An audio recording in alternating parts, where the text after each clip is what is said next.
نے آج ذاتی طور پر قابل احترام جناب امجد علی شاہ صاحب سے درخواست کی ہے اور بڑی دردمندانہ جسٹس امجد علی شاہ صاحب سے اپیل کی ہے کہ سر ہم ہر روز عدالتوں کے ہی دھکے کھا رہے ہیں اور یہ کیسز 4 ماہ میں بنانے آپ کے لیے بھی آسان کام نہیں ہے، کیونکہ اگر 4 ماہ میں امجد علی شاہ صاحب نے ان کیسز کا فیصلہ کرنا ہے تو میرا خیال میں یہ ممکن نہیں ہے، اور میں نے امجد علی شاہ صاحب سے دردمندانہ اپیل کیا ہے کہ کیسز کی صفائی کا پورا موقع دیں۔ سپریم کورٹ کی طرف سے تحریری حکم نامہ آ گیا ہے کہ ان کیسز کو 4 ماہ میں نپٹایا جائے۔ میں سمجھتا ہوں کہ انصاف میں اتنی جلدی کہ 36,000 نامزد لوگ ہیں، اس میں 25,000 دوسرے لوگوں کا ذکر نہیں کرتا، 36,000 ان کا ذکر کر رہا ہوں جو کہ نامزد ہیں، ان کو 4 مہینے میں ان کیسز کو نپٹانا، اگر 36,000 کیسز کے ایک ایک گواہ پہ بھی جرح کی جائے تو میری زندگی میں تو یہ فیصلہ نہیں آتا جی۔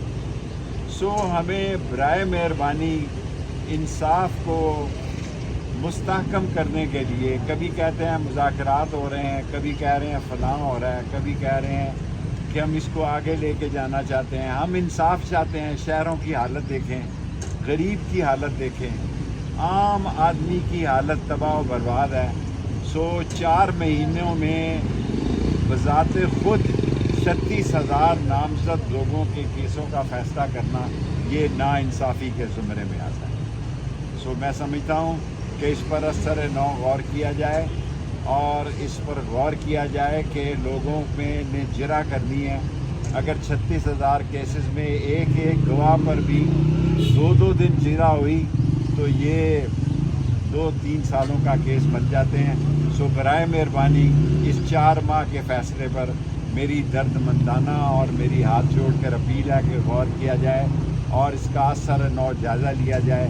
4 مہینے میں 36,000 نامزد ملزموں کی کیسز کا فیصلہ ہونا ممکن نہیں ہے۔ شیخ صاحب یہ بتا دیں کہ گرفتاریاں یہ دوبارہ شروع ہوتی ہیں؟ قیصر صاحب ابھی ہمیں 10 انہوں نے نقلیں دی ہیں کیسز کی، اور ایسے کیسز کی نقلیں بھی ہیں جو میں نے نام جا کے کٹایا کہ میں پاکستان میں ہی نہیں تھا۔ آپ دیکھیں کہ کیسز میں یہ بھی نہیں پتا کہ بندہ پاکستان میں بھی تھا یا نہیں تھا، اور اگر میں پاکستان میں ہی نہیں تھا تو میں کسی سازش میں کیسے ملوث تھا۔ اسی طرح اور بھی کئی لوگ ہوں گے جو کسی اور یہاں نہیں ہوں گے، لیکن میں سمجھتا ہوں کہ انصاف کی ٹوٹیاں ڈبو دی جا رہی ہے، انصاف کا گڑھا کھودا جا رہا ہے، انصاف کی قبر کھودی جا رہی ہے، اور انصاف کا ستیہ ناش کیا جا رہا ہے۔ اس انصاف کو بلند رکھنے کے لیے ضروری ہے کہ ہر آدمی کو اپنی صفائی کا موقع دیا جائے۔